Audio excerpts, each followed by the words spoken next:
even if you are at your home and doing nothing, at that time you also feel demotivated. Right. But I think मैंने जब बाहर गया, मैं tuition लेता था, सुबह को एक, शाम को एक, तो मतलब 2-3 घंटे 5 घंटे तो दिन का गया। तो उसके लिए मेरा एक ही चीज़ रहता था, जब मैं घर लौटता था तो मुझे ये पता था कि हाँ इस साल तो निकल गया, अगली साल अनअकैडमी का सब्सक्रिप्शन ख़त्म, पापा तो ज़रूर दे देंगे बोलेंगे तो। पर ये एक मेरा था, ये एक छोटा सा मोटिवेशन था कि मुझे इस सब्सक्रिप्शन में ही जॉब चाहिए। अभी भी मेरा सब्सक्रिप्शन है जुलाई तक, पर मेरा जॉब निकल गया। तो मेरा यही था कि मतलब inner motivation is the biggest motivation. If you need that job, you need that job, there is no other motivation is needed for that particular thing.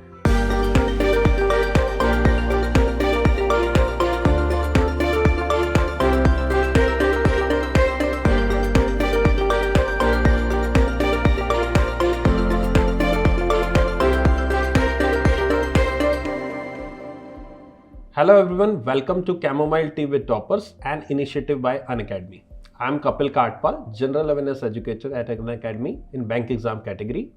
आज मैं आपकी मुलाकात करवाने वाला हूं एक ऐसे पर्सनालिटी से जिन्होंने हाल ही में IBPS PO और RRB PO दोनों एग्जाम अपने क्रैक किए।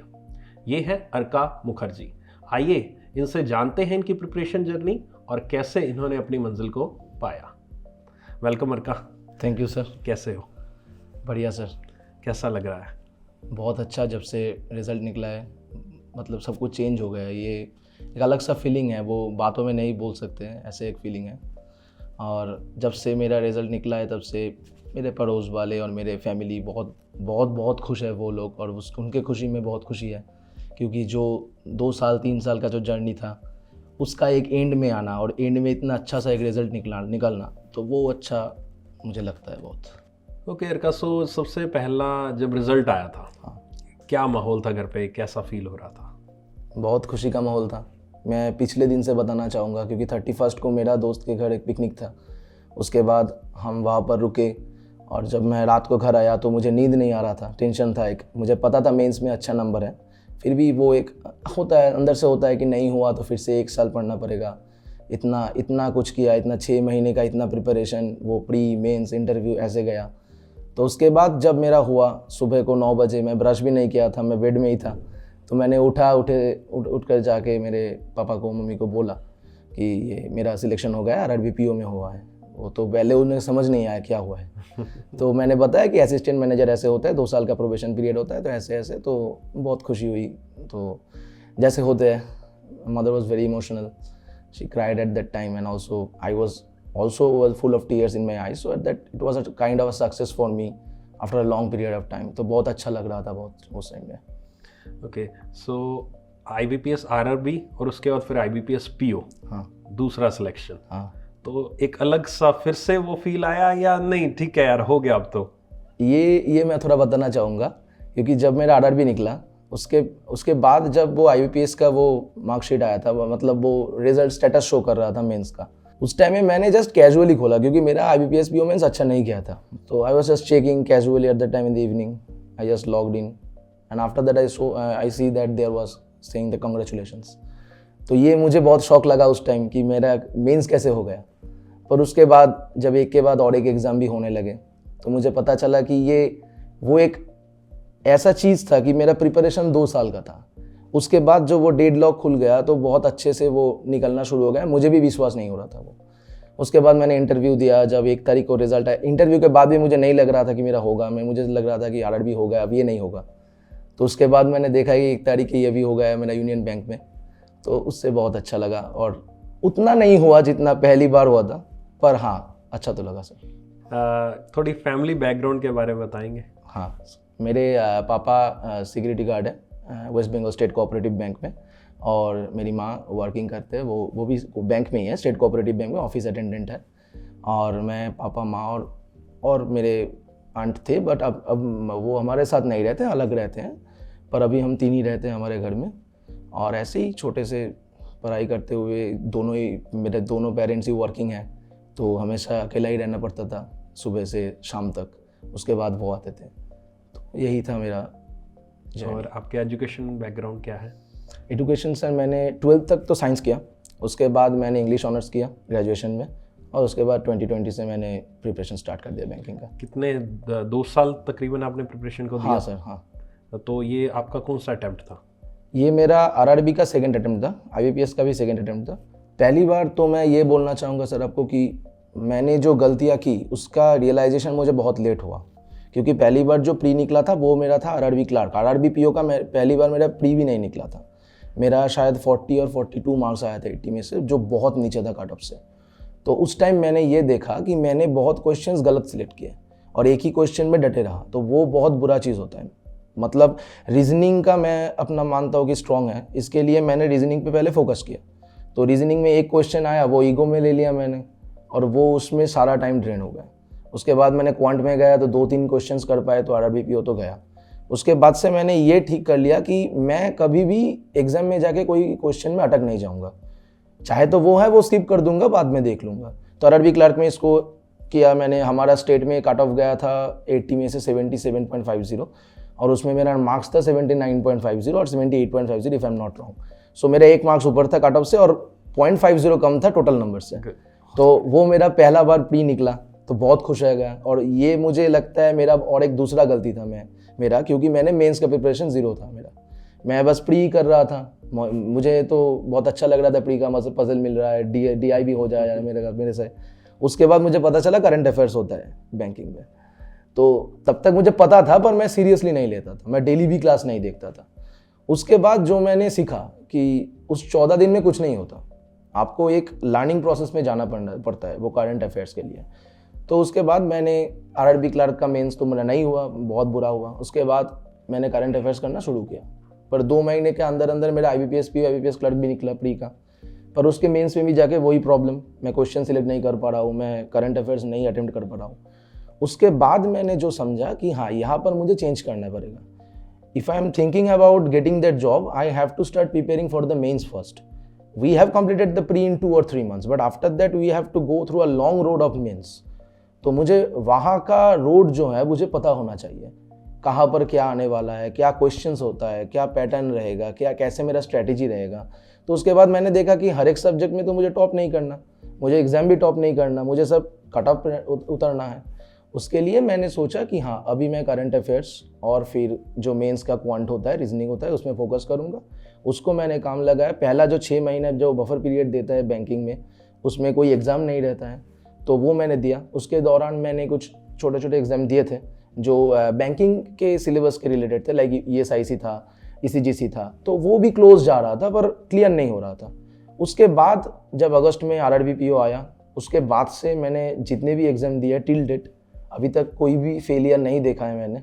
सबके इंटरव्यू दे चुका हूँ, हर एक क्लर्क क्लियर हो चुका है। तो उसके बाद मुझे पता चला कि हाँ, मुझे स्ट्रेटेजी मुझे ही पता था और उसे मुझे ही इम्प्लीमेंट करना था और मेरा हो गया उसमें से। तो चलो अब सब्जेक्ट वाइज बात करते हैं। Yes, सबसे मुश्किल सब्जेक्ट कहूँ या सबसे आपको जो दिक्कत आती थी जिसमें, या जब आपने ये सुना था बैंक एग्ज़ाम, तो आपने एक सब्जेक्ट देखा होगा अरे ये सब्जेक्ट तो मेरे बस का नहीं है, कुछ ऐसा था आपके साथ? मेरा था सर करंट अफेयर्स और क्वांट, ये 2 मेरा था। क्योंकि ऐसे मैं नहीं बोल सकता, क्योंकि मेरा 12th तक साइंस था। क्वांट मतलब मैथमेटिक्स और क्वांट बहुत अलग है, ये मैंने बैंक में आकर मुझे पता चला। क्योंकि एरिथमेटिक तो हो जाता है, एरिथमेटिक मुझे आप 10 दो 100 दो वो बन जाएंगे, पर टाइम के अंदर, वो टाइम फ्रेम के अंदर मुझे अच्छे से करना, विद एक्यूरेसी करना बहुत टफ हो जाता है। और फिर मुझे पता चला कि यहाँ पर DI होता है, तो वो एक अलग चीज़ है पूरा। उसके बाद जब मैंने करंट अफेयर्स देखा पहली बार, तो बहुत अच्छा लगा। सीनियर्स बोलते थे करंट अफेयर्स नहीं कर पाओगे, अटेम्प्ट ही नहीं कर पाओगे एग्जाम में जाके। तो जब मैंने देखा वो करंट अफेयर्स क्या होता है, तो पहली बार देखा हाँ, ये तो ठीक है, तो हो जाएगा। पर जब एग्जाम दिया तब पता चला कि क्या होता है। वो अपन न्यूज़पेपर का डे, हमारा जो पहला अटेम्प्ट था उसमें ऐसा लिखा था कि as the report of December. तो ऐसे जब लिखा हुआ था ये कहाँ से आ गया, ये कहाँ से आ गया, तो मतलब तब पता चला कि ये बहुत टफ है। अगर अच्छे से करो तो वो ठीक है, ये किसी का स्ट्रॉन्ग पॉइंट भी बन सकता है, पर ये 2 सब्जेक्ट मुझे बहुत डराते थे। तो सबसे पहले हम जनरल अवेयरनेस पे चलते हैं, जो करंट अफेयर्स का पार्ट है, उसी की स्ट्रेटेजी जानते हैं। कैसे शुरुआत की, कैसे इसको टैकल किया और कैसे इसको अपने, ये तो नहीं कहूँगा स्ट्रेंथ बनाया, अगर है तो वो बताइए, या फिर क्या रहा आपका इसका अप्रोच? हाँ, तो पहले ही मैं आपको थैंक्स बोलना चाहूँगा आपसे। मतलब वो अनअकैडमी जब से ख़रीदा था, आपका क्लास देखता था। पहले तो पहली मिस्टेक था कि मैंने नोट्स बनाना शुरू किया था पहले में, तो एक दिन आपको शायद वो फ्री क्लास होता है MCQ वाला हमारा, उसमें मैंने आपको पूछा था कि sir whether I should make the notes और not, you said that as per your requirement but I will suggest you should read from the PDF only. तो आप रिपीटेटिव करते रहो तो हो जाएगा। तो ये मैं बता रहा हूँ जब मेरा अरबी क्लर्क नहीं क्लियर हुआ, उसके बाद से मैंने सीरियस लिया और उसके बाद मैंने डेली देखना चालू किया जनरल अवेयरनेस को। मेरा एक स्ट्रेटेजी अलग सा होता था। मैं कंप्यूटर यूज़ करता था, कंप्यूटर में आपका PPT डाउनलोड कर लेता था, विंडो में PPT है और मोबाइल में आपका क्लास है। मैं कान में हेडफोन लगाया, उसके बाद क्लास चलाया 2x पे और 1.5x में। लाइव में नहीं देखता था, टाइम नहीं होता था उस टाइम पे, क्योंकि मुझे ट्यूशन लेने जाना पड़ता था। इसके लिए वो चलाया और वीडियो में मैं PPT देखता था। आपका वर्ड जा रहा है अंदर और इसमें देख रहा हूँ। इसमें क्या होता था, मुझे पढ़ने में बहुत सुविधा होती थी। मैं जब देख रहा हूँ वर्ड, वो भी सुन भी रहा हूँ, ये अच्छा सा मेमोराइज करने में बहुत अच्छा होता है, ये अकॉर्डिंग टू मी। और जब मैं वो कर रहा था तो तब मैं PDF में मार्क करता था, हाईलाइट करके रखता था। अब जो वर्ड को इंपॉर्टेंट बोलते थे उसको मैं हाईलाइट करते जाता था। अब जब क्लास हो गया तो उसके बाद मैंने तुरंत ही एक रिवाइज कर लेता था PDF का। उसके बाद वो PDF मेरा मोबाइल में आ जाता था, ड्राइव थ्रू मैं कर लेता था। जब भी टाइम मिले दिन में जस्ट मोबाइल को खोला, 1-2 बार देख लिया, रात को 10 बजे आपका क्विज लगा लिया, वो इनफ है। उसके बाद मैं सैटरडे और संडे को मिला के वीक का रिवाइज करता था। वो डेली PDFs जो मैं हाईलाइट किए थे उसको ही मैं रिवाइज करता था। कोई वीकली PDF और मंथली PDF का मैं वेट नहीं करता था, वो डेली PDF से मैं कर लेता था। उसके बाद जब 1 वीक हो गया, आपका वीकली टेस्ट हो तो वीकली टेस्ट दे दिया। उसके बाद ऐसे करके 4 वीक करके इसके बाद मंथली कर लिया। तो एग्ज़ाम के आगे मैं कोशिश करता था कि 6 महीने हो, पर मेरे से कभी 6 महीने नहीं हुआ। मेरे से 4 महीने से ही हो सकता था। इतना मेमोराइजेशन मैं नहीं कर सकता था। तो मुझे पता चला कि ये मुझे जैसे तैसे करके अच्छा नहीं पर डिसेंट मार्क्स लाना है। और जब मैं PO का 40 मार्क्स का जो सेक्शन होता है उसमें मेरा कभी 15, कभी 22, कभी 23 ऐसे आने लगे। तो मैंने कहा ये सस्टेन है, ये सस्टेनेबल है, मैं इस पर काम करता हूँ, मैं इसको जारी रखता हूँ, इससे अच्छा मेरे से नहीं होगा, क्योंकि मैं भूल जाता हूँ बहुत जल्दी। तो उसके बाद मैंने क्या किया, वो रिवाइज को मैंने कंटिन्यू किया और एग्जाम तक आते आते मेरा एक PDF मिनिमम 5-6 बार पढ़ा हो। मैं जब एग्जाम आता था उसके टाइम मेरा एक PDF 5-6 बार मेरा कंप्लीट हो चुका हुआ था, क्योंकि मैं वो वीकली मंथली ऐसे जा रहा था और एग्जाम के आगे तो बहुत अच्छे से करता था, टाइम ज़्यादा देता था करंट अफेयर्स को। तो इसीलिए तो उसके बाद मुझे डर नहीं लगता था एग्जाम में जाके। ऐसा कोई नहीं है कि करंट अफेयर्स है क्या करेंगे। मेरा अब ये बोलने का मन है कि मेरा IBPS PO इस करंट अफेयर्स की वजह से ही शायद निकला है। IBPS PO करंट अफेयर्स और इंग्लिश नहीं मुझे अच्छे से कर दिया, क्योंकि रीजनिंग और क्वांट मेरे बहुत बुरे गए थे उस एग्जाम में। पर ये करंट अफेयर्स और इंग्लिश में जो मार्क्स भी आए थे वो उस रूम में बैठे हुए बाकी से तो अच्छे थे। ये मुझे बहुत अच्छा लगा उस टाइम।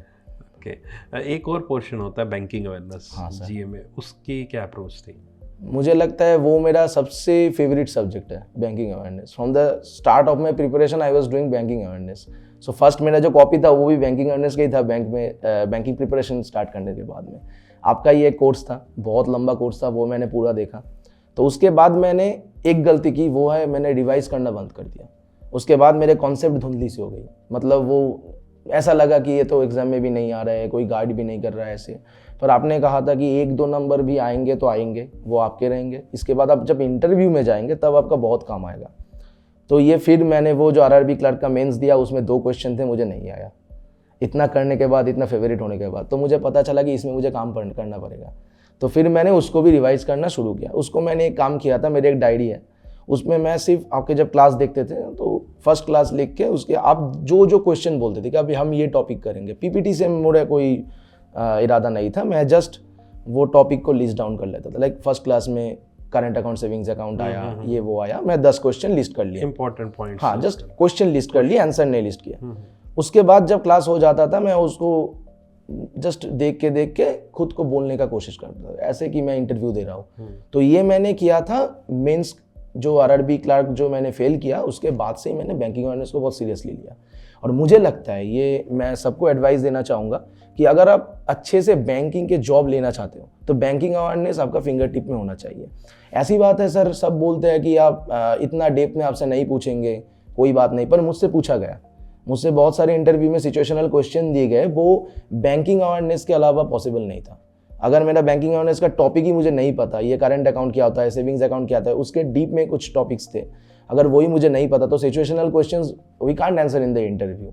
नेक्स्ट सब्जेक्ट पे चलते हैं। आपने बात की रीजनिंग की। यस। रीजनिंग के बारे में बताइए। रीजनिंग मैंने अंकुश लंबा सर को फॉलो किया अनअकैडमी में, तो मैंने जस्ट ऐप को एक्सप्लोर करना स्टार्ट किया। तो सर का वीडियो आया, मैंने सर का वीडियो देखना स्टार्ट किया और उसके बाद से वो एक रीजनिंग से बहुत अच्छा लगने लगा। मतलब ये एक सब्जेक्ट था, मैं जब भी कोई स्ट्रेस में होता था रीजनिंग कर लेता था। मतलब जब क्वांट नहीं हो रहा है चलो रीजनिंग कर लेते हैं, जब ये नहीं हो रहा है चलो रीजनिंग कर लेते हैं। पर एक दुख है कि सिलेक्शन में रीजनिंग का मेरा जो कंट्रीब्यूशन है वो बहुत लो है, क्योंकि एग्जाम में जाके मुझे नहीं पता कैसे क्या होता है, मुझे अच्छा अटेम्प्ट नहीं होता है। दूसरे कहते हैं कि ठीक है तेरा डिसेंट अटेम्प्ट है, पर मुझे एज पर माई एक्सपेक्टेशन वो अच्छा नहीं लगता, क्योंकि सब्जेक्ट को बहुत प्यार करता हूँ, रीजनिंग को पजल करना बहुत अच्छा लगता है, पर एग्जाम में जाके नहीं होता है। बट प्री में मैं कहूँगा कि हाँ रीजनिंग मेरा स्ट्रॉन्ग पॉइंट है। बहुत बार मैंने फुल मार्क्स स्कोर किया है रीजनिंग में, तो वो बहुत एक प्लस पॉइंट था मेरा। मुझे ये ऐसा था कि आरआरबी पीओ जो इस बार निकला है, जो प्री था इसका, मेरा 40 में 38 मार्क्स तो रीजनिंग का ही था। उसके बाद जो था मैं क्वांट से कवर कर लिया। तो ऐसा एक था, रीजनिंग मैंने सर के फॉलो किया प्री के लिए। उसके बाद सर बोले थे कि बहुत सारे कोर्सेज हैं, लिंक दे दिए हमको, पीडीएफ भी प्रोवाइड किए। उसके बाद हमने डिफरेंट सोर्सेज हैं, लाइक मैंने स्टडी नीति का नोटबुक सीरीज़ भी बहुत यूज़ किया है। उसके बाद मेरा जो मॉक्स था, मैं मॉक देने के बाद जो पजल छूट जाए तो उसको कर लेता था। कुछ पजल आज किए तो उसके बाद 1 महीने बाद उस पजल को फिर से किए कि देखे अप्रोच ठीक हुआ कि ना। मतलब पहली बार मुझे 2 मिनट लगा, इस बार टारगेट लेता था कि ठीक है मुझे 1.5 मिनट के अंदर, मतलब 1.5 मिनट्स के अंदर करना पड़ेगा। सो अंकुश सर का टारगेट बैच भी मैंने यूज़ किया, बहुत यूज़फुल था मेरे लिए वो, क्योंकि वहाँ पर ह्यूज कंटेंट्स थे रीजनिंग के रिगार्डिंग और क्वांट के रिगार्डिंग। तो मैंने यहाँ से किया और मेंस के लिए मैंने सर का क्लास फॉलो किया और सर के साथ दिन में 1-2 पजल हो जाता था, रिकॉर्डिंग क्लास में 1 हो जाता था, 3-4 पजल दिन का मैं कर लेता था मेंस का पजल 3-4 लग जाता मतलब रोज, मतलब ये डेली नहीं था मेरा। ओके। मतलब ऐसा कोई मेरा फिक्स्ड शेड्यूल नहीं था कि मेरे को 2 करना ही है, 3 करना ही है। जब मूड किया, मतलब मेंस मुझे बहुत मूड में चलता था। अगर आज मन किया तो सारा दिन मेंस करूंगा, कोई बात नहीं। आज चलो आज प्री करते हैं, 20 पजल लगा देते हैं प्री का। तो ऐसे मैंने किया। मैं कोई मतलब ये मुझे मेरा एक एडवाइस रहेगा सबके लिए कि always be flexible with your schedule, because if you are too much strict with your schedule it will limit your preparation. I think it will be the most problem for each and every aspirants they are preparing for banking examination. और सभी की timing और schedule जो है अपने according बनाइए। एकदम से कई बार ऐसा होता है कि हम दूसरे को सुनकर उसके अकॉर्डिंग चलने लग जाते हैं, जबकि हमारा वैसा शेड्यूल बन नहीं पाता, वैसा फिक्स हम कर नहीं पाते। क्योंकि सर मैं आपको मेरा केस बोलना चाहूँगा, क्योंकि as financially we are not that much sound. So मुझे कभी फैमिली को सपोर्ट नहीं करना पड़ा। ये मेरे पेरेंट्स के बहुत बड़े आशीर्वाद है। वो कहते थे कि तुम कुछ भी करो, तुम टेंशन मत लो, घर कैसे चल रहा है तुम्हें देखना नहीं पड़ेगा, तुम जस्ट पढ़ाई करो। तो बट मुझे पता था कैसे क्या हो रहा है, इसीलिए मैंने कोशिश की। आफ्टर 11th ट्यूशन स्टार्ट कर दिया मैंने लेना। उसके बाद जब बैंकिंग का प्रिपरेशन था उसके टाइम में 5-6 बैचेस पर आता था बहुत अच्छे से। तो इसके लिए मेरा शेड्यूल बहुत टाइट रहता था। सुबह को उठो, फिर पढ़ाने जाओ, ट्यूशन लेके आया तो फिर मैं पढ़ने बैठा, आपका क्लास देखा, करंट अफेयर्स किया। मेरा करंट अफेयर्स का टाइम फिक्स था, दोपहर को भी मैं करता था, वो टाइम पीरियड था। उसके बाद मैं खेलने जाता था। तो ये टाइम जो है ये कभी भी फिक्स नहीं हुआ था। अभी ऐसा भी हुआ है आपका क्लास में रात को देख रहा हूँ, तो मुझे यही अच्छा लग रहा है, क्योंकि मैंने कभी भी मेरे शेड्यूल को फिक्स नहीं किया। बहुत स्ट्रेटजीज है, यूट्यूब में आप सर्च करोगे तो बहुत स्ट्रेटजीज मिल जाएंगे, पर I think we should not follow them, we should learn from them and we should make ours. That is my point. एक बात पूछना चाहूँगा इसी बात से कि आपने कहा कि मैं ट्यूशन भी पढ़ाता था। यहाँ पर बहुत सारे लोग होते हैं कि जो वर्किंग प्रोफेशनल होते हैं, ठीक है, एग्जैक्टली आप वर्किंग प्रोफेशनल नहीं थे लेकिन स्टिल होते हैं, वो यही सोचते हैं कि सुबह से शाम हम जॉब करते हैं, उसके बाद शाम को आकर ऐसा क्या करें हम जो पढ़ लें, थक जाते हैं। आपके केस में पूरा नहीं था, लेकिन कुछ हद तक आपका पॉइंट वहाँ पर भी है कि आप ट्यूशन्स लेते थे। तो कैसे ये वहाँ से कोई ऐसा नहीं होता था माइंड थोड़ा सा यार बस यार अब नहीं पढ़ना, कभी डीमोटिवेट होना, और इतने टाइम देते थे आप एग्जैक्टली एक दिन में? फ्लेक्सिबल रहता है लेकिन टाइमिंग कितना देते थे? फिर भी टाइमिंग में कभी भी ऐसा सच पता नहीं है कितना टाइम दे दिया, क्योंकि आपने जो बताया कि ये बहुत प्रॉब्लम होता है। Even if you are at your home and doing nothing at that time you also feel demotivated, right. But I think मैंने जब बाहर गया, मैं ट्यूशन लेता था, सुबह को 1 शाम को 1, तो मतलब 2-3 घंटे 5 घंटे तो दिन का गया। तो उसके लिए मेरा एक ही चीज़ रहता था, जब मैं घर लौटता था तो मुझे ये पता था कि हाँ इस साल तो निकल गया, से पैसा लगेगा, पापा तो ज़रूर दे देंगे बोलेंगे तो। पर ये एक मेरा था, ये एक छोटा सा मोटिवेशन था कि मुझे इस सब्सक्रिप्शन में ही जॉब चाहिए। अभी भी मेरा सब्सक्रिप्शन है जुलाई तक, पर मेरा जॉब निकल गया और मेरे साथ 2 भी थे, तो वो अभी कर रहे हैं, उसका भी शायद हो जाए उन लोगों का भी। तो मेरा यही था कि मतलब inner motivation is the biggest motivation. If you need that job, you need that job, there is no other motivation is needed for that particular thing. चलिए अब इंग्लिश की बात करते हैं। इंग्लिश आई थिंक आपका सब्जेक्ट ही वही है। आपने इंग्लिश ऑनर्स बोला, मैंने क्या रखा है, तो फिर इंग्लिश के लिए तो बहुत प्रॉब्लम आई नहीं होगी? नहीं सर, आई थिंक ये मेरा उल्टा एक चीज़ हो गया था मेरे साथ, क्योंकि मैं जब क्लास देखता था उसके बाद मॉक में सेम नंबर, क्लास नहीं देखा उसके बाद फिर मॉक में सेम नंबर, तो मुझे ये लगने लगा कि मैं करूँ तो करूँ क्या। सबके पास स्ट्रेटजीज है, जो इंग्लिश नहीं कर पा रहा है वो रीडिंग कर रहा है। मैंने ऑलरेडी ऑनर्स पे रीडिंग करके रखा है बहुत। उसके बाद जब मैंने देखा कि एरर करेक्शन में गलत हो रहा है सबका, सब कह रहे हैं कैसे करूँ, मेरा एरर करेक्शन भी ठीक आ रहा है। जो गलत आ रहा है तो वो कॉमन है, वो बहुत रेयर केसेस में देखा जाता है। मॉक्स में बहुत ऐसे क्वेश्चंस है, न्यू पैटर्न आते हैं एरर में। अभी तो SBI PO का जो मेंस था उसमें एक होल पैराग्राफ दिया हुआ था, उसमें कह रहा था कि कितना एरर है काउंट करो, 1 2 3 4 नन ऑफ दिस। तो हमें तो एरर काउंट करना था। तो ऐसे न्यू पैटर्न्स क्वेश्चंस आ रहे हैं कुछ इंग्लिश में। We have seen that in different ways, like small unseens, each and everything is coming. So उसमें मैंने जो किया, मैंने रीडिंग को कंटिन्यू किया। मैं एक न्यूज़पेपर लेता था और ऑनलाइन में जो भी आर्टिकल है उसको पढ़ता था। और मेरा स्टोरी बुक्स पढ़ने का भी थोड़ा सा वो पैशन है, वो मैं बुक्स पढ़ता था। इसके अलावा मैं एक स्ट्रैटेजी यूज़ किया, वो है कि इंग्लिश को हम सब कर सकते हैं, पर हमको सेक्शनल को अच्छे से करना पड़ेगा। लाइक प्री में बहुत सारे स्टूडेंट्स को ऐसे प्रॉब्लम होते हैं कि उसका सेक्शनल कट ऑफ नहीं निकलता। वो इंग्लिश में अच्छे है पर सेक्शनल कट ऑफ नहीं जा रहा है। तो मुझे लगता है कि हमें सेक्शनल में ज़्यादा फोकस करना चाहिए प्री में और मेंस में भी। तो मैं वीक में डेली कोशिश करता था एक इंग्लिश का सेक्शनल दे दूं या फिर कोई प्रैक्टिस सेट सॉल्व कर लूं। मैं नोटबुक सीरीज़, आपको कहा कि आपका नोटबुक सीरीज़ मैंने बहुत यूज़ किया। उसमें से मैंने वो इंग्लिश का जो सेक्शन होता था, मैं पर्टिकुलर वो सेक्शन को लगा रहा था। एक दिन एक कर लिया, उसमें प्री भी है मेंस भी है, कई और से मेंस का क्वेश्चन कर लिया। निमिषा बंसल मैम को मैं फॉलो कर रहा था परफेक्शन बैच के लिए, उसमें कर लिया। तो ऐसे ही प्रैक्टिस में ही मेरा हो गया। मुझे एज सच कोई एफर्ट नहीं देना पड़ा कि इंग्लिश मुझे ठीक करना पड़ेगा। एक इंग्लिश में बड़ा काफ़ी स्टूडेंट्स पूछते हैं ग्रामर के बारे में। देखो आपका तो कोई ऐसा मुझे नहीं लगता कि आपको ग्रामर पढ़ने की नीड पड़ी होगी, क्योंकि आपका कोर सब्जेक्टिव वही था। स्टिल आप क्या एडवाइस देना चाहेंगे? ग्रामर क्या करनी चाहिए, नहीं करनी चाहिए, क्या रीडिंग से हो जाता है? क्योंकि बहुत सारी जगह पे अलग अलग थॉट्स होते हैं। स्टूडेंट्स कुछ कहते हैं ग्रामर करके ही होगा, एक स्टूडेंट कम्युनिटी कहती है रीडिंग से हो जाएगा, एडिटोरियल पढ़ने चाहिए, नहीं पढ़ने चाहिए, क्या पॉइंट ऑफ व्यू है? मुझे लगता है ये पर्सन को मतलब पर्सन टू पर्सन वेरी करेगा, क्योंकि English is a language, we are taking it as a subject, that is the main problem. First we have to treat this particular subject as a language. हमने जब जिसका भी language, मेरा mother tongue Bengali है, जिसका हिंदी है, वो हम कभी ग्रामर नहीं सीखे पहली बार में। हमने सुन सुन के सीखे, बोल बोल के सीखे। हम गलत बोलते हैं फिर भी हम बोलते तो हैं। यही प्रॉब्लम है, हम इंग्लिश नहीं बोलना चाहते हैं और इंग्लिश हम करना नहीं चाहते। हम डरते हैं, हमारे लोग जज करेंगे, क्या कहेंगे। तो आई थिंक वो जब हट जाएगा तो कुछ भी नहीं लगेगा, ग्रामर भी नहीं लगेगा, रीडिंग भी नहीं लगेगा, कोई अपने आप करते करते करते करते हो जाएगा। पर बैंकिंग के वो जो पर्सपेक्टिव है उसमें से मैं कहना चाहूँगा कि ग्रामर उतना हेल्प नहीं करेगा, क्योंकि ग्रामर आप करोगे तो ग्रामर कभी एंड नहीं हो सकता। There is no end of English grammar. We cannot say that I have learned English grammar within just 30 days or just 3 months. It is not possible. English is a vast language. Language is always evolving.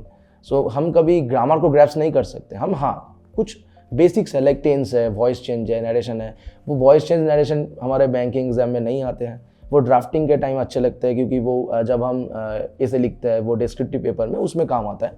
पर हमें मुझे लगता है कि आपका basic clear हो, मतलब tense और simple verbs, each and everything is, if your basic is clear, you will no need to learn the grammar from the very basics, because हमें जो courses दिखाए जाते हैं वो A to Z सिखाया जाता है। तो I think वो हमें नहीं ज़रूरत है। अगर आप रीडिंग करो, रीडिंग से आपका बहुत अच्छा इंप्रूवमेंट होगा, क्योंकि आप at the time of reading you are also understanding. आपका जब अंडरस्टैंडिंग अच्छा होगा, आपका वोकैब अच्छे से होगा। और मैं एक चीज़ का खिलाफ हूँ, वो है वोकैब लिस्टिंग। मुझे अच्छा नहीं लगता वो, क्योंकि मुझे लगता है अगर वो हम लिस्ट कर ले उससे काम नहीं बनेगा। हमको वो वर्ड को यूज़ करना पड़ेगा।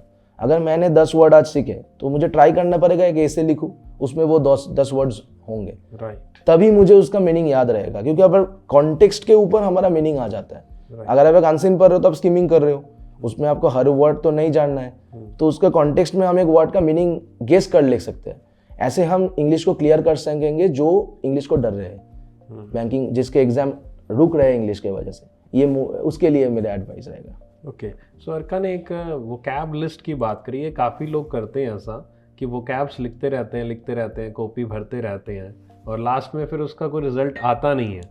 तो इट्स बेटर, जैसे इन्होंने एडवाइस दिया कि आप वोकैब की लिस्ट तो बना रहे हैं, that can be done, but उसको इम्प्लीमेंट तो कीजिए। हमेशा हम प्लान करते रहते हैं, लेकिन एग्जीक्यूशन भी तो कीजिए। उससे क्या होगा कि आपकी डिस्क्रिप्टिव की प्रिपरेशन भी साथ साथ होती रहेगी, राइटर का साथ में हम डिस्क्रिप्टिव की प्रिपरेशन भी करते रहते हैं। वो वही चीज बाद में वही ऐसे हमें लिखना है, बाद में प्रैक्टिस करनी है, साथ साथ वोकैब भी होती रहेगी, डिस्क्रिप्टिव 2 in 1 काम हो गया, राइट। यही मेरा वो प्लान था, क्योंकि मुझे लगता है डिस्क्रिप्टिव के लिए टाइम नहीं बचता। जब आपका मेंस क्लियर हो जाएगा, मतलब आपका जब प्री क्लियर हुआ, आप मेंस के लिए अपियर करने वाले हो, उसका टाइम आपका रश रहेगा करंट अफेयर्स, क्वांट, रीजनिंग, ऐसे इंग्लिश का मेंस क्वेश्चंस, पर आप भूल जाओगे डिस्क्रिप्टिव भी है वहाँ पर, उसका क्वालिफाइंग मार्क्स भी है एक, मतलब IBPS में शायद 10.5 के आसपास है, तो आपको वो क्लियर करना है। वो क्लियर करने की आप 15 दिन 20 दिन में आप नहीं कर सकते, क्योंकि हमारा प्री और मेंस के बीच में बहुत छोटा गैप होता है। तो आपको पहले दिन से अच्छा करना पड़ेगा। अगर आप इंग्लिश अच्छे से ड्राफ्ट कर सकते हो, आपका इंग्लिश बेसिक्स क्लियर है, तो आपको बहुत ईजी हो जाएगा। और बेसिक्स क्लियर करने का यही मतलब कि ग्रामर आपका छोटे से उम्र में जो हम सीखते थे टेंसेस, में वही रिपीट कर रहा हूँ, वो टेंसेस आपको पता है, टेंसेस सब हो जाएगा, पर आपको कॉन्फिडेंस लाना पड़ेगा। हाँ, मैं कर सकता हूँ, इंग्लिश में कर सकता हूँ, ऐसा कोई चीज़ नहीं है। राइट, चलिए नेक्स्ट सब्जेक्ट पे चलते हैं, क्वांट के ऊपर। क्वांट सब्जेक्ट एक थोड़ा सा फोबिया भी होता है, डर भी होता है, आपका भी डर था? मेरा ही था। डर था, तो कैसे, मतलब कौन सा पर्टिकुलरली ऐसा कोई टॉपिक था जो आपको डर लगता था? क्या कैलकुलेशन में था, या अर्थमेटिक में था, या DI आपको थोड़ा सा अजीब लगता था? ऐसा मेरा कोई पर्टिकुलर टॉपिक नहीं था क्वांट में। मेरा क्वांट को सब्जेक्ट को लेकर ही डर था, ये क्या होगा मेंस में, क्या होगा मेंस में, इतना आता है, सब बोलते थे SBI PO में जो आएगा तुम नहीं कर पाओगे, ऐसे IBPS PO में भी बहुत टफ आएगा। तो मुझे लगता है कि क्वांट मुझे इन जनरल डराता था, उस डर से मैंने बहुत प्रैक्टिस कर लिया, उसके बाद मेरे मार्क्स अच्छे आने लगे। तो ये एक मेरा मैं कहूँगा कि मेरा ये एक वीक पॉइंट मेरा स्ट्रेंथ बन गया, क्योंकि जब मैं बहुत डरता था, मैं बहुत प्रैक्टिस करता था इस चीज़ का। और मैं आशीष अरोड़ा सर को फॉलो किए, बहुत अच्छे से समझाए उन्होंने, और मैं उन्हें थैंक्स बोलना चाहूँगा इस वीडियो के थ्रू भी, क्योंकि मैंने ऐसे टीचर्स कभी नहीं पाए मेरे होल लाइफ लाइन में। क्योंकि मैं जब क्वांट करने गया, सब मुझे डराते थे कि नहीं होगा, ऐसे नहीं होगा, ऐसे नहीं होगा, पर आशीष सर के क्लास करने के बाद एरिथमेटिक के कॉन्सेप्ट बहुत क्लियर हो गए। उसके बाद जब एरिथमेटिक हो गया, उसके बाद मैं DI में वो अप्लाई करने लगा, कैलकुलेशन स्पीड भी अच्छे होने लगे, वो प्रैक्टिस के साथ होने लगे।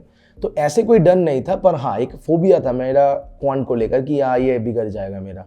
एग्जाम देने के पहले ही मैं सोचता था कि मेरा गया, ये तो गया। पर IBPS PO मेंस जो इस बार बहुत टफ आया था, उसमें भी मेरा आ गया, जो आया वो मुझे ठीक ही लगा। तो उस टाइम में मुझे लगा कि हाँ मेरा क्वांट वीक नहीं है, पर डरता हूँ मैं। ओके, ठीक है। तो जो DI होती है उसका प्रीलिम्स और मेंस लेवल में काफ़ी ज़्यादा डिफरेंस होता है, तो उस टाइम ऐसा नहीं लगा जब प्रीलिम्स आपने DI अटैम्प्ट की होगी तो बहुत ही जल्दी होने लग गई होगी, लेकिन मेंस लेवल पे जब आए तो एकदम से बहुत डिफरेंस आ गया होगा, तो वो उस टाइम एकदम से डर फिर से पैदा हो गया होगा? हाँ, मतलब मैं जब प्री निकलना शुरू हुआ, जो मैंने कहा था कि RRB क्लर्क के बाद पहली साल 2021 में मेरा बहुत सारे प्री निकले, मतलब RRB क्लर्क का निकला, IBPS PO का निकला, IBPS क्लर्क का निकला। उसके बाद जब मैंने मेंस का प्रिपरेशन शुरू किया, 1-2 क्लास देखे, तो मुझे पता चला ये 1-2 दिन में तो नहीं होगा, प्री का तो हो जाएगा। प्री का कॉन्सेप्ट क्लियर हुआ, उसके बाद थोड़े पैटर्न देख लिए कैसे कैसे DI होते हैं, उसके बाद रेगुलर प्रैक्टिस करते रहे तो स्पीड अच्छे आ जाएंगे। पर आपका अगर बेसिक वो सेम क्वेश्चंस, अगर सेम टॉपिक इधर भी आता है इंग्लिश के जैसे, अगर आपका बेसिक ठीक है तो आप तभी मेंस कर पाओगे, क्योंकि मेंस ऐसा कोई जादू से नहीं होने वाला।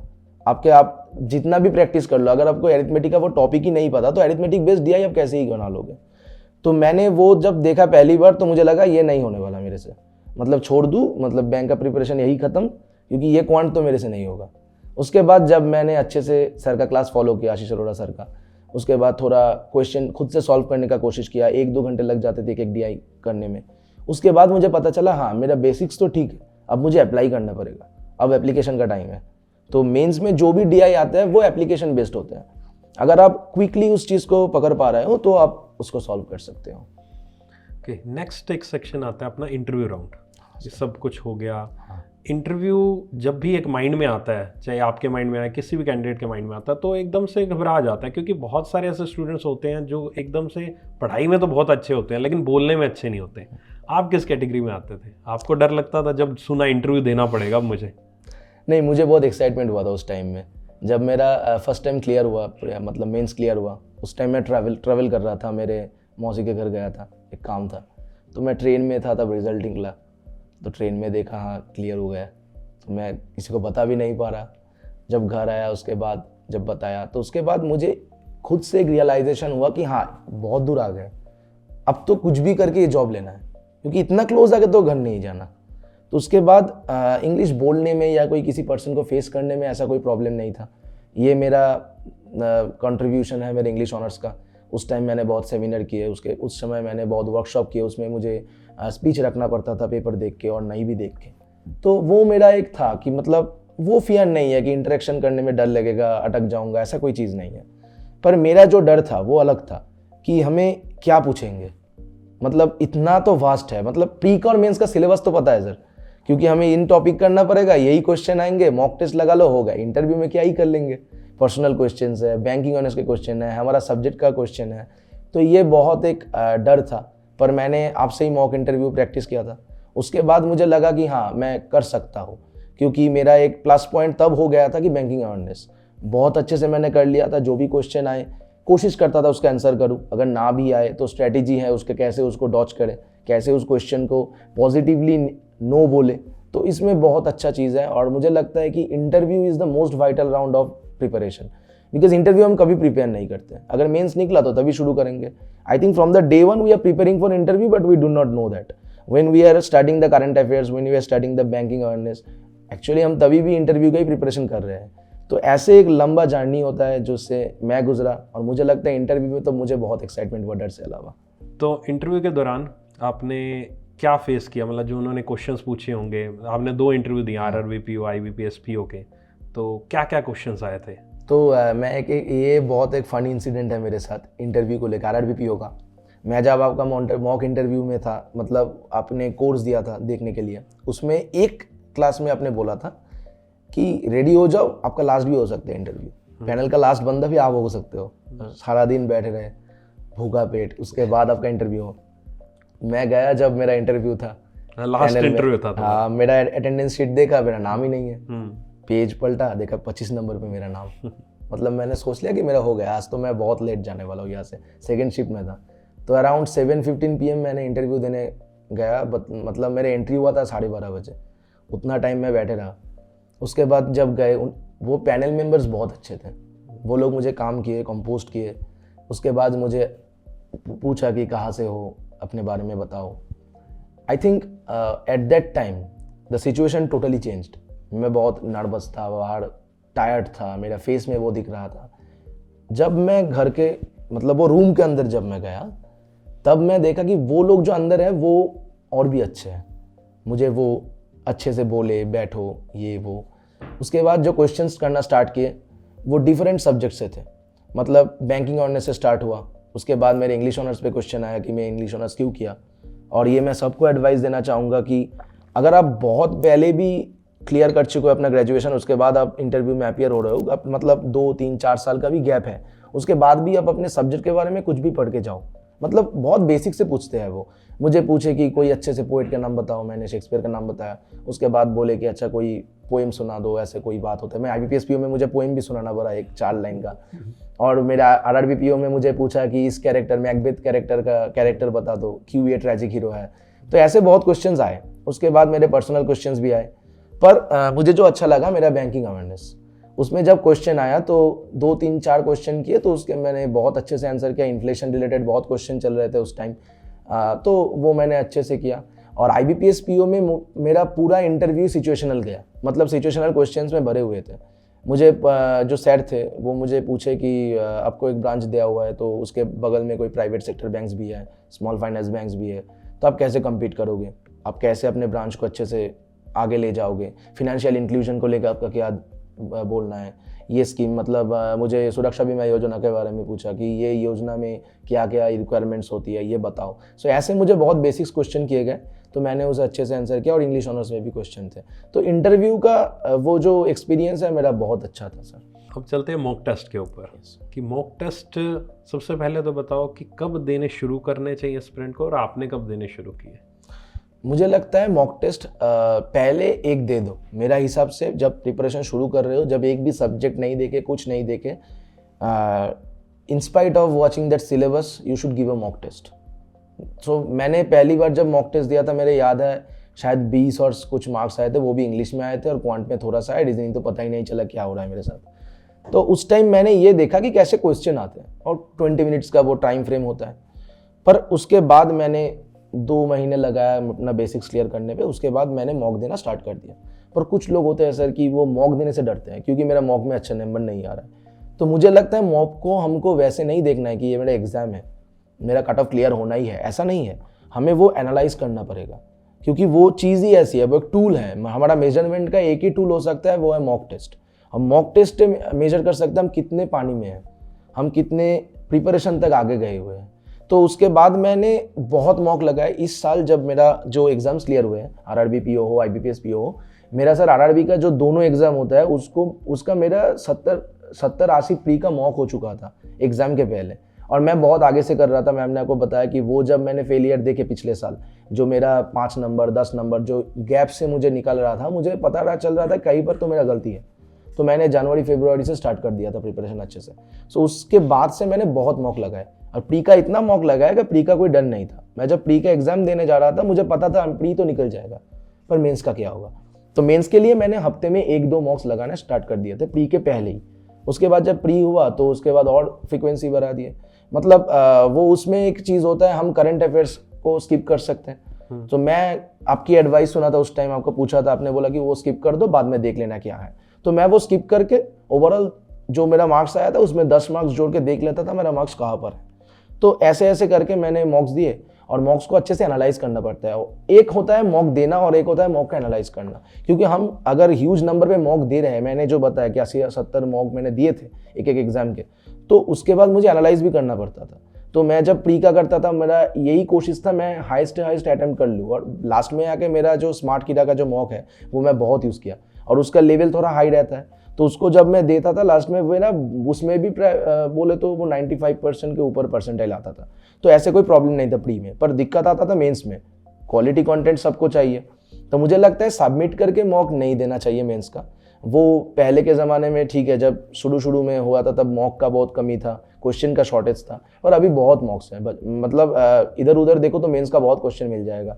तो मुझे लगता है टाइमर के साथ ही मॉक देना चाहिए मेंस का। उससे मेंस का एक जो माहौल होता है वो इम्प्रूव होता है। मतलब आप जब मेंस में बैठोगे, आपका इजी से इजी क्वेश्चन भी गलत हो जाएगा, आप पिक नहीं कर पाओगे। मेंस का खेल ही होता है पूरा पिक करने का। तो मैं कंपेयर करना चाहूँगा टेस्ट मैच के साथ, because once a cricketer said that you have to learn to leave the ball first and if you are confident only then you can leave. आप ऐसे ही बॉल को नहीं छोड़ सकते, वो स्टंप पे लग जाएगा। तो आपको पता होना चाहिए कि स्टंप के बाहर जा रहा है ये। तो वही मेन का केस है। मेंस में आपको क्वेश्चन को पता होना कि ये बाहर वाला है, इसको मुझे नहीं पकड़ना है, मुझे वो क्वेश्चन पकड़ना है जिसमें मुझे 10 मिनट देके भी 10 नंबर आ जाएगा। तो यही एक चीज़ था जो मैंने मॉक के थ्रू एनालाइज किया। मैंने सर वो स्मार्ट किडा का मॉक यूज़ किया था और स्टडी नीति और गाइडली का मॉक था मेरे पास। ये 3-4 मॉक मैं रिपीटेशन मोड में देता था कि एक आज ये दे दिया, कल वो दे दूंगा, ऐसा मैं करता रहता था। और प्री का मॉक मैं एग्ज़ाम आने तक मैं दिन में 2-3, तो वो प्री का मॉक दे सकते हैं क्योंकि टाइम बहुत कम लगता है। पर मेंस का मॉक टाइम का बहुत एक प्रॉब्लम होता है क्योंकि मोर और लेस 2.5 आवर्स का होता है। तो उसको हम एक शॉट में तो दे तो उस दिन का प्रिपरेशन तो गया।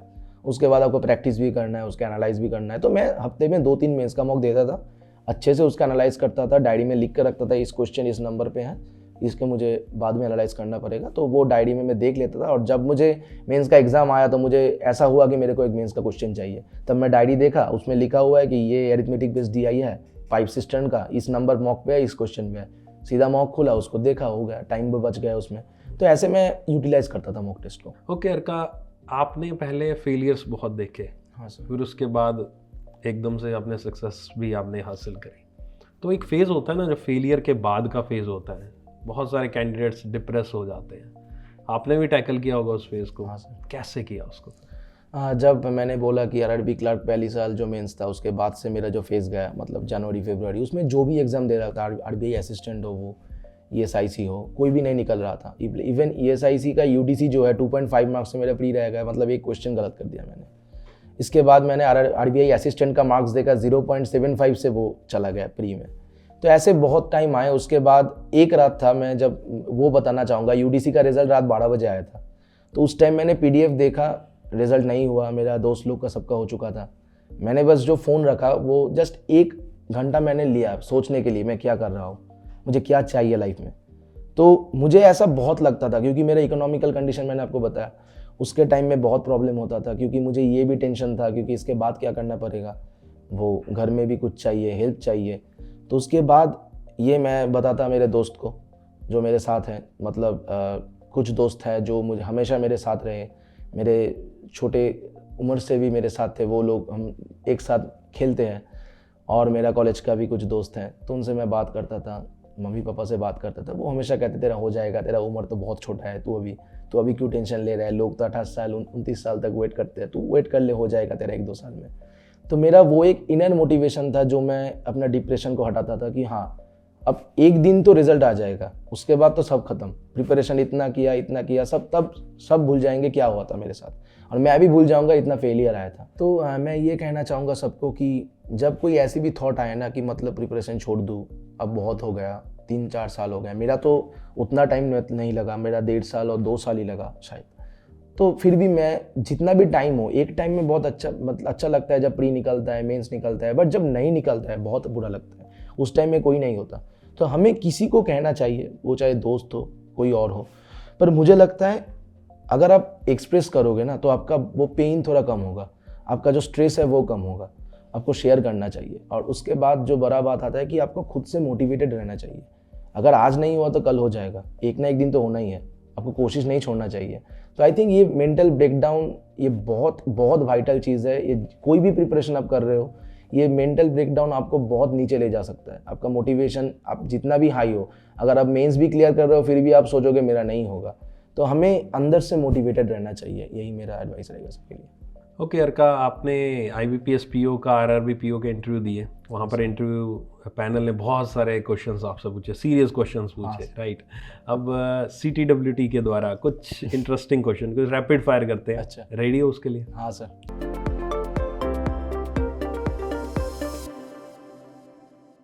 कौन सी ऐसी जॉब तुम्हें लगती है जिसमें बहुत हॉरिबल हो तुम करने में? कोई ऐसा काम, कुछ भी? घर को साफ रखने में। तो डांट भी पड़ती होगी घर पे? बहुत पड़ती है। क्या कहते हैं जब सफाई नहीं होती? क्या करोगे, पोस्टिंग जहाँ पर हो जाएगा, अकेला रहोगे तो क्या कर लोगे वहाँ पर, कोई आ नहीं सकेगा घर में। और ये मेरा रोज का चलता है मेरे माँ के साथ। ओके, कोई ऐसी मूवी जो तुम्हें लगता है सबने देख लिया और मैंने नहीं देखी अभी तक? सर एक मूवी है शाहरुख खान का, मोहब्बत है, सबने देख लिया पर मैंने नहीं देखा अभी तक। क्यों ऐसा, क्यों मोहब्बत है, क्या उसमें ऐसा है? नहीं, मेरा एक अलग सा एक फंडा है इसमें, क्योंकि शाहरुख खान का मैं बहुत बड़ा फ़ैन हूँ, और मैंने 2-3 फिल्म ऐसे कल्ट मूवीज़ को मैंने हटा के रखा है। जब शाहरुख खान फिल्म करना बंद कर देंगे तो उस टाइम में मैंने वो देखूंगा मैं।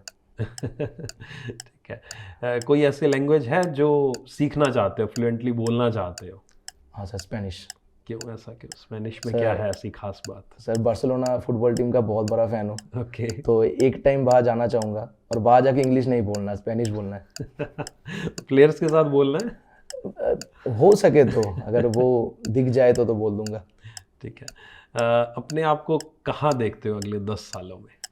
सर मैं इस बैंकिंग इंडस्ट्री में ही बहुत अच्छे से ग्रो करना चाहता हूँ, जितना भी हो सके प्रमोशन लेके हायर मैनेजरियल पोस्ट में जाना चाहता हूँ। ओके। कोई ऐसा फूड आइटम, कुछ खाना जो तुम गिव अप कर नहीं सकते? पहली बात तो माँ के हाथ की कोई भी खाना मैं गिव अप नहीं करूँगा, और अगर उसके बाहर हो तो बिरयानी। ओके। ऐसी कोई एक चीज़ है जो तुम अपनी अपब्रिंगिंग में कुछ बदलाव करना चाहते हो कि ऐसा होना चाहिए था मेरे साथ बचपन में मगर हुआ नहीं? नहीं, मुझको कुछ चेंज नहीं करना, क्योंकि मेरे साथ बहुत अच्छा हुआ है, बहुत अच्छे से मेरे अपब्रिंगिंग हुआ है। मुझे लगता है मुझे सब कुछ नहीं मिला, पर जो मुझे मेरे लिए नेसेसरी था, मुझे वो मिल गया। लग्जरी कभी मुझे नहीं मिला और इसके लिए मैं थैंकफुल हूँ अपने पेरेंट्स के पास, क्योंकि वो लोग मुझे अपना लाइफ लेसन दे गए, क्योंकि क्या करना पड़ेगा आगे से। तो ये वो मुझे बहुत अच्छा लगता था। बहुत अच्छे आंसर्स आपने दिए इस रैपिड फायर राउंड के। Thank you sir. और बहुत अच्छा लगा आपसे बात करके। CTWT टीम की तरफ से आपके लिए एक छोटा सा गिफ्ट है हमारी तरफ से, please accept this. Thank you sir. Okay Arka, finally कुछ एडवाइस जो आप एस्पिरेंट्स को देना चाहेंगे? I will like to say everyone that you have to stay motivated each and every time while your preparation and never give up your family, never give up on your friends. सब कहते हैं कि अगर friends सब छोड़ दो, अच्छे से सब सिर्फ घर में पढ़ाई करो तभी तुम्हारा एग्ज़ाम निकल जाएगा। तो मुझे ये नहीं लगता, ऐसा कभी नहीं हुआ, क्योंकि एंटरटेनमेंट भी बहुत ज़रूरत है लाइफ में, दोस्त भी बहुत ज़रूरत है। So don't give up on your friends as well as all your relationships you are having. Each and everyone is having some importance in your life and you should give importance to them each and every time, even in time of the preparation, because वही लोग आपके साथ रहेंगे जब आपका अच्छा time आएगा और बुरा टाइम भी। ओके अर्का, बहुत अच्छी बात है कहीं तुमने। कोई ऐसा फ्रेंड है जिसको तुम टैग करना चाहोगे? एज CTWT पे एक ट्रेडिशन है हमारा कि जिसको भी तुम चाहते हो कि हमारे साथ अपनी प्रिपरेशन जर्नी शेयर करें, सबके साथ प्रिपरेशन जर्नी शेयर करें, तो उनका नाम बताइए, हमारी टीम उनसे ज़रूर कांटेक्ट करेगी। हाँ सर, मेरा एक दोस्त है, मैं और वो एक साथ वो प्रिपरेशन करते थे, तो उसका भी निकला एग्ज़ाम, तो मैं उसको टैग करना चाहूँगा। नेम है अयन दास। ओके, सो अयन दास, हमारी टीम आपको बहुत ही जल्दी कांटेक्ट करेगी एंड आई होप कि आप अपनी प्रिपरेशन जर्नी को हमारे साथ यहाँ शेयर करना चाहेंगे। ओके सर, का यहाँ आकर कैसा लगा, क्या एक्सपीरियंस रहा आपका? पहली बात तो सर आपसे मिल सका, ये बहुत, आपको मैंने बहुत पहले एक मैसेज किया था, तब आप मतलब वो यूट्यूब में कमेंट था शायद कि एक दिन आपको तो ज़रूर मिलूंगा सर जॉब लेकर।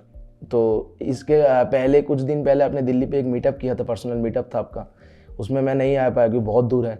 तो मैंने आपको कहा था कि सिलेक्शन लेके ही आऊँगा आपके पास, तो अभी आपके सामने हूँ, ये बहुत अच्छा लगता है। और ये कैमोमाइल टी विद टॉपर्स की वजह से हुआ है, ये अनअकैडमी का जो इनिशिएटिव है उससे मुझे बहुत बहुत थैंक यू जानाना, ये बोलना पड़ेगा इसके लिए। तो बस मैं बहुत खुश हूँ यहाँ पर आने से। ओके, सो अर्का ने अपनी प्रिपरेशन जर्नी शेयर की, हम सबके साथ की। ऐसी ही प्रिपरेशन जर्नी ऑलमोस्ट सभी की होती है, सभी की लाइफ में अप डाउन्स आते हैं। बस वही अप डाउन से हमें कुछ सीखना होता है, आगे बढ़ना होता है, और डेफिनेटली यही सब चीज़ें आपको कुछ ना कुछ सिखा कर जाती हैं। और जब कुछ सीखते हैं तो डेफिनेटली एक ना एक दिन ऐसी चीज़ को हासिल कर ही लेते हैं जो आपने कभी सोची थी। अर्का ने भी सोचा, मन में ठान लिया तो फिर करके दिखाया। तो इसी तरह से लगे रहिए, कंसिस्टेंसी बनाए रखिए एंड लेट्स क्रैक इट।